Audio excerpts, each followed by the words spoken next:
Welcome one and all, thank you for joining me. We're going to be showing you once again how to change a 2010 Toyota Corolla. This is an excellent review, start to finish. There's really not much to say here, but if you're a beginner and want to know how to change your brakes, I'm going to go through step by step in one shot. No editing, nothing like that, so sit back and relax. The next 10 minutes is going to be very enjoyable. This is a ceramic brake pad kit from Toyota Corolla. In the past couple of weeks, the price of this pad used to be at a parts department store $64.95. Today, it is $90. The part number can be found and should be used online for a 2010 04465-AZ018-TM. I'll put that down in the descriptions. And we can pick this pad up for 30 bucks, no tax on eBay. This is Molly Brake Lube, is well known as other names on the market. You can Google that. It's something that you need to use on your brake system periodically for inspection and all that good stuff. These are the original pads. Check out the beefiness of them. These are shimmies. And on the shimmies, yep, I seem to have, there it is, it's underneath me. They go on right here, and the old ones seem to be a little bit more designed to them. Find the best way to get these babies on, press them on. People put silencer, they put malachite back here so everything can move. I'll put them back in the brake system, and we'll get the other one on, so this way I don't lose them. They're right there. And I put the brake pads back to back. People are going to be saying a lot of things. I got a jack stand, I got a hydraulic lift underneath me, all that good stuff. With the 10mm and a 3/8 inch ratchet, they're both the same, 10mm and 3/8. You could use 9/16, and I believe the next one is 14mm. Righty is tighty, lefty is loosey. The way your thumbs go with your palms out like so. So, lefty loosey, we're gonna smack, no, because if you smack the ratchet, eventually your hand's gonna hurt. We're gonna use force. First time changing this, I am gonna give a little persuasion there. I'm gonna do the same for the other one. They are loose.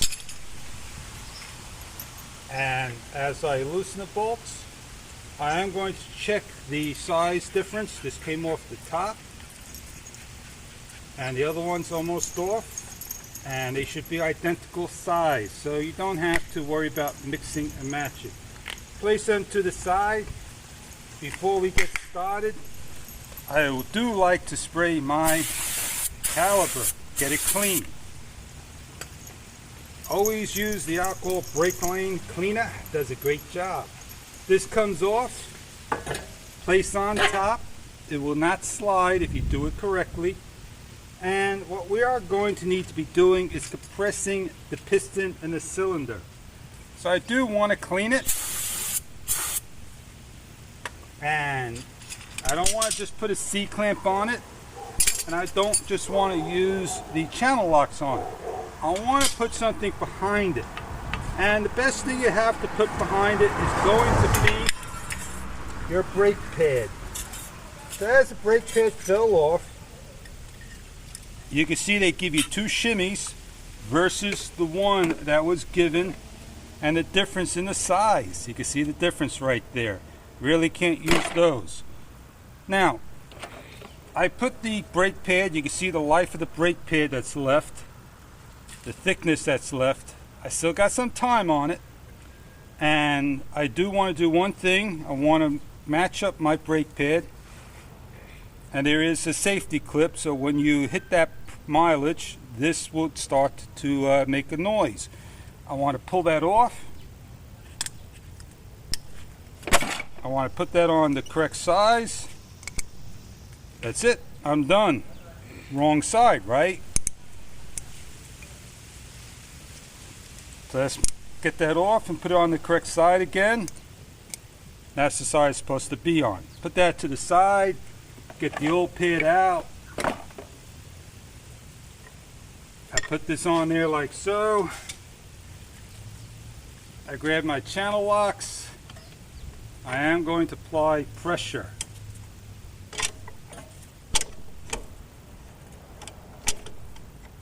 So as I squeeze the cylinder in, it's going to allow the new brake pads now to sit properly. Sometimes if you take your time, things will go just right. Squeezed on, that's it, done. Now I take my brake pad that came off, and before I put it on, I get the malachite grease. I put it around the edges so this allows it to slide. It's a lubricant. And I do the same thing to the other side. And I am going to do one more step, and it's always needed quarterly to be done. And that's where? That's going to be the slider pins. So the slider pins, they go right back on like so. The slider pins come out very simple. Just give me a second, I'll get this on there. It's got a little bit of spring tension. There we go. The slider pins, they just pull out. There's a rubber boot. Hold the rubber boot, pull the pin. Now you can see the grease that's on there. All you got to do is just put a little bit, not a lot. Slide it back in. Slide the boot. Grab the brake in the back. Take the new brake. Pull the pin. Put the pin on. Squeeze out some more goop.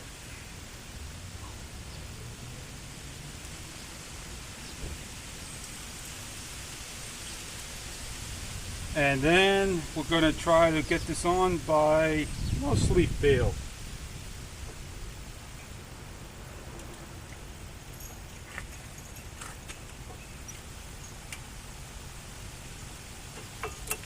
It's on.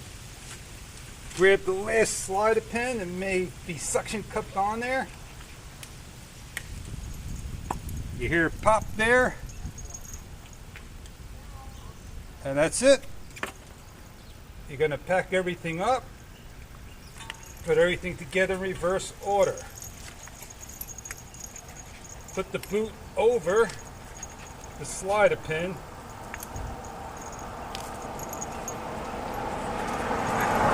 And place back the caliper. Grab the 14mm short bolt, start to tighten it. Work on the bottom one. Start to tighten both of them. And then what we're going to do is spray everything down. Lefty loosey, righty tighty. Tighten up the caliper bolts. There are specs for torquing.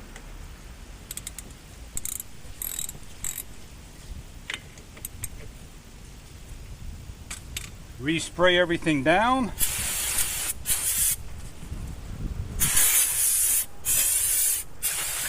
And that is the job. So take everything that you now have, clean it up, put it away, recycle it, save the part number because you're going to need this to get your brakes the next time you do it for $30, free shipping, no tax, rather than spend 90 some odd dollars at a repair shop. So there you have your brakes. Look at the life of that brake pad. Maybe have another 10,000 miles, change in the winter time. I'd rather change my brakes out a little sooner than later and be sorry, be stuck on the road. Have a great day.